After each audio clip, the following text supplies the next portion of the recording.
இன்று நாம பார்க்க போறது சாதாரண விஷயம் கிடையாது. நம்ம இந்து சமயத்துல இருக்கும் ஒவ்வொரு தெய்வத்துக்கும் ஏன் ஒரு வாகனம் இருக்கிறது? ஏன் விநாயகருக்கு எலி வாகனம்? ஏன் முருகனுக்கு மயில் வாகனம்? ஏன் சிவபெருமானுக்கு நந்தி வாகனம்? இது வெறும் கதையா? அல்லது அதுக்கு பின்னாடி ஏதாவது பெரிய ஆன்மீக ரகசியம் இருக்கா? அப்படின்னு இன்னைக்கு நம்ம பார்க்க போறோம். அதுக்கு முன்னாடி நம்ம அனைத்தும் அவளை சேனலை சப்ஸ்கிரைப் பண்ணி ஆதரவு கொடுங்க, சப்போர்ட் பண்ணுங்க. பல பேரு கோயிலுக்கு போவோம், சாமியை கும்பிடுவோம். ஆனா அந்த சாமி எந்த வாகனத்தில் இருக்கிறார், ஏன் அந்த வாகனத்தில் இருக்கிறார், அதோட அர்த்தம் என்ன, இதெல்லாம் ஆழமா யோசிச்சு பார்த்திருக்கவே மாட்டோம் கண்டிப்பாக. ஆனா உண்மையா சொல்ல போனா நம்ம வாழ்க்கைய மாற்றக்கூடிய ரகசியம் இந்த வாகனங்களுக்குள்ளேயும் மறைந்து இருக்குன்னு தான் நமக்கு ஆச்சாரியார்கள் இதை சொல்லி இருக்கிறாங்க. வேதங்களும் சாஸ்திரங்களும் வாகனங்களுக்கும் முக்கியத்துவம் கொடுத்து இருக்கிறது புராணங்களில். முதல்ல துர்க்கை அம்மனை பற்றி இப்ப நம்ம பார்க்கலாம். அம்மன் ஏன் சிங்கத்தின் மீது அமர்ந்திருக்கிறார்? சிங்கம் என்றால் என்ன? காட்டுக்கே ராஜா, பயமில்லாத தன்மை. சிங்கம்னா என்னது? காட்டுக்கே ராஜா, பயமில்லாத தன்மை, தைரியம், அடக்க முடியாத ஆற்றல். அசுரர்கள் எல்லாரும் உலகத்தையே துன்பப்படுத்தும் போது தேவர்களால் கூட அவர்களை வெல்ல முடியல. பயந்துட்டு ஓடுறாங்க. தேவர்கள் ரிஷிகள் எல்லாம் 33 கோடி தேவர்களும் பயந்துட்டு ஓடுறாங்க. அந்த நேரத்துல உருவான சக்தி தான் துர்க்கை அம்மன். அம்மன் போருக்கு போறதுக்கு முன்னாடி அவங்களுக்கு ஒரு சாதாரண வாகனம் வேண்டாம், அச்சத்தை உடைக்கக்கூடிய சக்தி வேண்டும். அதனால்தான் சிங்கத்தை நம் ராஜராஜேஸ்வரி அன்னை துர்க்கைக்கு வாகனமாக அருளி செய்தார். ஆனா இது வெளியில இருக்கும் சிங்கத்தை பற்றி மட்டும் அல்ல, நாம உள்ளே இருக்கும் பயத்தை பற்றி. பல பேருக்கு வாழ்க்கையில என்ன பிரச்சனைன்னு தெரியுமா? தோல்வி பயம். என்னால இது செய்ய முடியுமா அப்படின்னு பயப்படுறாங்க. ஏதாவது செஞ்சா ஏதாவது தப்பா போயிருமோ என்ற குழப்பத்தினாலேயே வாழ்க்கையில முன்னேற்றத்திற்கு முதல் ஒரு அடி கூட எடுத்து வைக்க மாட்டாங்க. அதான் உள்ளுக்குள்ள இருக்கக்கூடிய ஒவ்வொரு மனிதனுக்கும் உள்ளுக்குள்ளே இருக்கக்கூடிய அசுரன். அந்த அசுரனை அழிக்கணும். நாம வாழ்க்கையில ஜெயிக்கணுங்கிற வெற்றி வரணும். அம்மன் சொல்றது என்னன்னா, உன் உள்ளே இருக்கும் பயத்தை வெல்லு, நீயே ஒரு சிங்கமாக மாறுவாய். அதனால்தான் அம்மனை கும்பிட்ட உடனே சில பேருக்கு தைரியம் வரும், மனம் பலமாகும். அம்மன் சிங்கத்தோட இருப்பது பயம் உன்னை ஓட்டக்கூடாது, நீ பயத்தை ஓட்டணும் என்பதற்காகத்தான் அம்மன் தன்னோட அருகில் சிங்கத்தை வாகனமாக வைத்திருக்கிறார் என்பதற்கான அடையாளம். இரண்டாவதாக நம்ம பார்க்கக்கூடியது சரஸ்வதி. அன்னை சரஸ்வதி தேவி அவருக்கு வாகனமாக அன்னப்பறவையை தன் அருகில் வைத்திருக்கிறார். சரஸ்வதி தேவி யாரு? அறிவின் வடிவம், கல்வியின் தாய். ஆனா ஏன் அன்னப்பறவையை அன்னை சரஸ்வதி வைத்திருக்கிறார்? புராணங்களில் ஒரு விஷயம் சொல்லுவாங்க, அன்னப்பறவை பாலையும் தண்ணீரையும் பிரித்து குடிக்கும் திறன் உடையது என்று. அதாவது என்னன்னா, நல்லது எது, கெட்டது எது, உண்மை எது, பொய் எது என்பதை அறியும் விவேகம் உள்ளது இந்த அன்னப்பறவை. ஒரு மனிதன் படிச்சவனாக இருக்கலாம், ஆனா அவன் நல்லவனாக இருக்கணும் என்ற அவசியம் இல்லை. அதனால்தான் அன்னை சரஸ்வதி சொல்கிறார், வெறும் கல்வி போதாது, விவேகம் வேண்டும். அன்னப்பறவை எப்போதும் அமைதியாக இருக்கும், ஆனா அவசரம் கிடையாது, அதிர்ச்சி கிடையாது அன்னப்பறவை கிட்ட. அதுபோல அறிவுள்ள மனிதனும் அமைதியாக இருக்கணும். அதனால்தான் பெரிய ஞானிகள் அதிகமாக பேச மாட்டாங்க, எப்பவுமே அமைதியாகவும் தவத்தோடையும் இருப்பாங்க. அதனால நம் சரஸ்வதி அன்னையை அவர் வாகனத்தோடு வணங்கும் போது இன்னும் நமக்கு சிறப்பு கிடைக்கும்.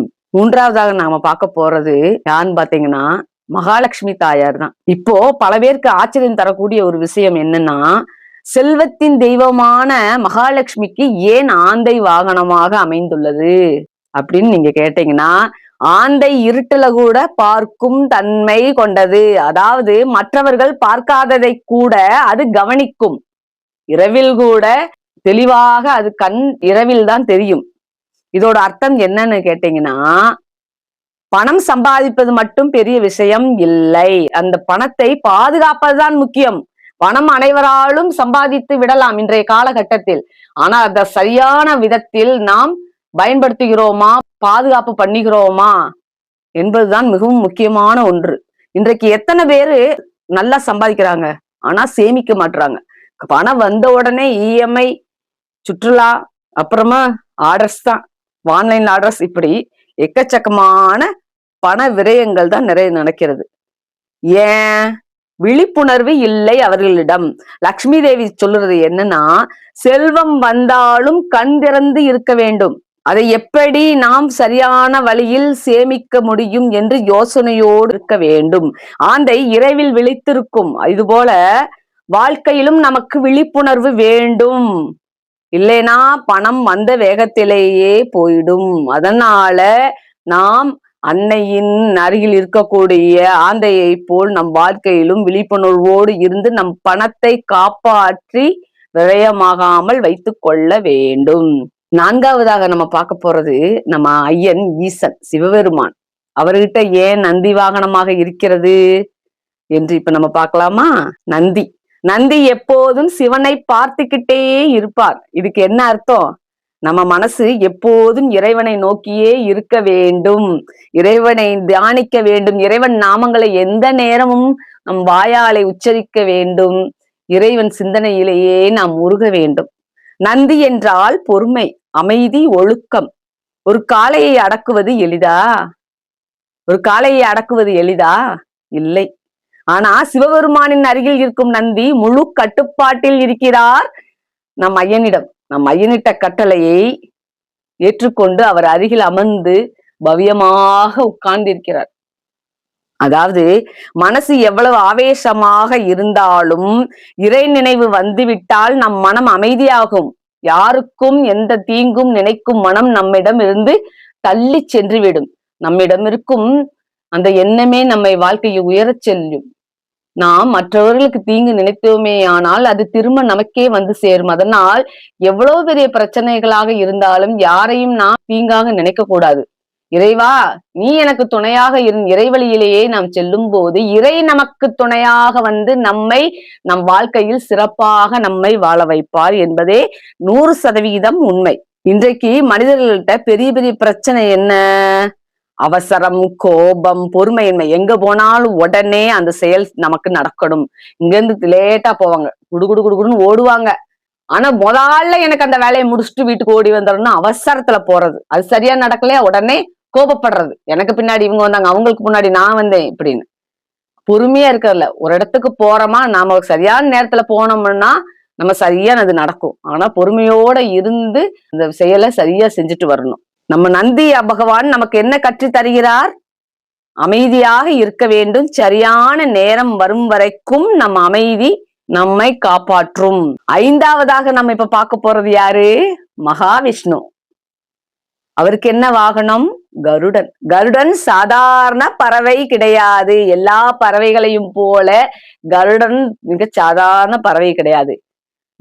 கருடனோட வேகம், சக்தி, உயரம் எல்லாமே அசாதாரணம். அதனால்தான் விஷ்ணுவின் வாகனமாக கருடன் இருக்கிறார். மக்களே, விஷ்ணு பகவான் உலகத்தையே காப்பாற்றக்கூடியவர். அவருக்கு வேகமான வாகனம் தேவை. விஷ்ணு பகவான் நொடி பொழுதில் இமைக்கும் பொழுதில் உலகத்தையே பரிபாலனம் பண்ணுகிறார், காப்பாற்றுகிறார். அவரை தேடிக்கொண்டிருக்கிற மக்கள் ஏராளம். அப்பேற்பட்ட மக்களுக்கு உடனே அவர் சென்று அருள்பாலிக்க வேண்டி அவர் கருடனை வாகனமாக ஏற்றுக்கொண்டிருக்கிறார். கருடன் தன் பகவானை, விஷ்ணுவை கேட்ட மாத்திரத்தில் பக்தர்களுக்கு அருள்பாலிக்க கூட்டிக் கொண்டு உடனே செல்கிறார். அதனால்தான் அவருக்கு வேகமான வாகனம் தேவை. கருடன் வானத்துல உயரமாக பறப்பார். கீழே உள்ள விஷயங்களால் பாதிக்கப்பட மாட்டார். இதோட அர்த்தம் என்ன? ஏன் அப்படி பறக்கிறார் வானத்துல? வாழ்க்கையில் சிறிய பிரச்சனையில் சிக்கிக் கொள்ளாதீர்கள். உயர்ந்த சிந்தனை வேண்டும். கருடன் விஷப்பாம்புகளின் எதிரி. அதாவது நச்சு எண்ணங்களை அழிக்கிற சக்தி இந்த கருடாழ்வாருக்கு உண்டு. பொறாமை, கோபம், வெறுப்பு இவையெல்லாம் மனசுக்குள்ள இருக்கக்கூடிய பாம்புகள். அதை வெல்லணும். எப்படி? பகவானை வணங்குறதோட கருடாழ்வாரையும் சேர்த்து வணங்கும் போது நம் உள்ளத்தில் இருக்கக்கூடிய பொறாமை, கோபம், வெறுப்பு இவை எல்லாம் அகன்று நம் மனம் புனிதம் அடைகிறது. எனவே அனைத்து தெய்வங்களையும் அவரோட வாகனங்களையும் சேவிக்கும் போது நமக்கு மிகப்பெரிய அதிரிபுதிரியான பலன்கள் நமக்கு கிடைக்கும்.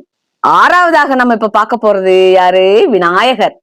எலி வாகனத்தை கொண்டவர். இப்போதான் முக்கியமான ஒரு பகுதி. எல்லாருக்கும் பிடித்த விநாயகர் அவர் எலிவானத்தை வைத்திருக்கிறார். ஏன்? முதல்ல பார்க்கும்போது சின்ன விலங்கு போல தோன்றும். ஆனா ஒரு எலி வீட்டுக்குள்ள நுழைஞ்சிருச்சுன்னா என்ன ஆகும்? பொருட்களை எல்லாம் கடிக்கும், அமைதியை கெடுக்கும், வீட்டினோட அமைதியை கெடுத்துரும். அதுபோல நம்ம ஆசைகளும் முதலில் சின்ன சின்ன ஆசைதான். ஆனா அதை கட்டுப்படுத்தலைன்னா அது வாழ்க்கையையே ஆளும். விநாயகர் என்ன சொல்றார் நமக்கு? உன் ஆசைகளை நீ கட்டுப்படுத்து, இல்லனா அது உன்னை கட்டுப்படுத்தும். அதனால்தான் பெரிய உருவமுள்ள விநாயகர் சின்ன எலியின் மீது அமர்ந்திருக்கிறார். அதாவது பெரிய ஞானம் இருந்தால் சிறிய ஆசைகள் அடங்கிவிடும். நாம நிறைய ஆன்மீக சிந்தனைகளுக்குள்ள போகும்போது, நாம் நிறைய புராணங்களையும் வேதங்களையும் படிக்கும் போது, சாஸ்திரங்களை பற்றியும் தெரிந்து கொள்ளும் போது, நம் மனம் தெளிவாக ஆகி களங்கள் நீங்கி பெரிய ஞானம் கிடைத்தால் நம்மளுடைய ஆசைகள் என்ன என்ன என்று தெரிந்து கொண்டு நாம் விளக்கி ஞானோதயம் பெறலாம். இதைத்தான் விநாயகருடைய எலிவாகனம் சொல்லுகிறது நமக்கு. 8வதாக நம்ம பார்க்க போறது காலபைரவர், நாய். காலபைரவரின் வாகனம் நாய். நாய் என்றால் என்ன நினைவுக்கு வருகிறது? விசுவாசம். ஒரு நாய் தன் எஜமானை உயிர் போனாலும் காப்பாற்றும். அதனால்தான் காலபைரவர் நாயை வாகனமாக வைத்திருக்கிறார். மக்களே, நேர்மையில்லாத வாழ்க்கை நீண்ட நாள் நிலைக்காது. நாய் எப்போதும் எச்சரிக்கையாக இருக்கும். அதுபோல நாமும் வாழ்க்கையில் விழிப்புடன் இருக்க வேண்டும். தவறான நண்பர்கள், தவறான பழக்கங்கள், தவறான பாதைகள் இவைகளை கவனிச்சு நம்மிடம் இருக்கக்கூடிய தவறான பழக்கங்களையும் நண்பர்களையும் பாதைகளையும் விலக்கிவிட்டு நாம் நேர்வழியில் செல்லும் போது நம் வாழ்க்கை மேன்மையடையும், முன்னேற்றம் மேம்படும். அடுத்து 9வதாக நாம பார்க்க போறது முருகப்பெருமான் மயில் வாகனம் வைத்திருக்கிறார். முருகனின் மயில் வாகனம் மிகப்பெரிய ஆன்மீக ரகசியம் கொண்டது. மயில் மிகவும் அழகான பறவை, ஆனா அதுக்கு அகந்தையும் இருக்கும். முருகன் அந்த மயிலின் மீது அமர்ந்திருப்பது, ஆனால் அகந்தையை அடக்க வேண்டும் என்பதற்கான அடையாளம் மயில். மனிதனை அழிப்பது எதிரி அல்ல, அவனுடைய அகந்தைதான். நான் என்ற எண்ணம். முருகன் சொல்கிறார், அகந்தையை வென்றால்தான் ஞானம் வரும். அதனால்தான் முருகனை வணங்குபவர்களுக்கு மன அமைதி அதிகமாக கிடைக்கும். இன்று நாம பார்த்தது வெறும் வாகனங்களின் கதையல்ல, நம்ம வாழ்க்கையை மாற்றும் ஆன்மீக ரகசியங்கள். 1 சிங்கம் நமக்கு தைரியம் கற்றுக் கொடுக்கிறது. 2 அன்னம் விவேகம் கற்றுக் கொடுக்கிறது. 3 ஆந்தை விழிப்புணர்வு கற்றுக் கொடுக்கிறது. 4 நந்தி பொறுமை கற்றுக் கொடுக்கிறது. 5 கருடன் உயர்ந்த சிந்தனையை தருகிறது. 6 எலி ஆசையை கட்டுப்படுத்த சொல்லுகிறது. 7 நாய் விசுவாசத்தை உணர்த்துகிறது. 8 மயில் அகந்தையை அழிக்க சொல்லுகிறது. நாம கோவிலுக்கு போகும்போது இனிமேல் வெறும் சாமியை மட்டும் பார்க்காதீங்க, அந்த வாகனத்தையும் சேர்ந்து பாருங்க. பகவான் எந்த வாகனத்துல எழுந்தருளி இருக்கிறான்னு பாருங்க. அது உங்களிடம் என்ன சொல்லுது என்று கேளுங்கள். அப்போதுதான் உண்மையான பக்தி ஆரம்பிக்கும். போனவுடனே நமக்கு இறைவனை பார்த்தோடனே நமக்கு என்னென்னலாம் கேட்கணும் அதெல்லாம் ஒப்பிக்க கூடாது. இறைவன்ட்ட முதல்ல அவரை பாதம் முதல் தலைவரை அவரை நன்றாக தரிசனம் பண்ண வேண்டும். அதற்கப்புறமாகத்தான் நம் வேண்டுவன என்னவோ அதை சொல்லலாம், மேற்கொண்டு பேசலாம். இந்த வீடியோ உங்கள் நண்பர், உற்றார், உறவினர் அனைவருக்கும் ஷேர் பண்ணுங்க, கமெண்ட் பண்ணுங்க, சப்ஸ்கிரைப் பண்ணுங்க, ஆதரவு கொடுங்க. வணக்கம். அனைத்தும்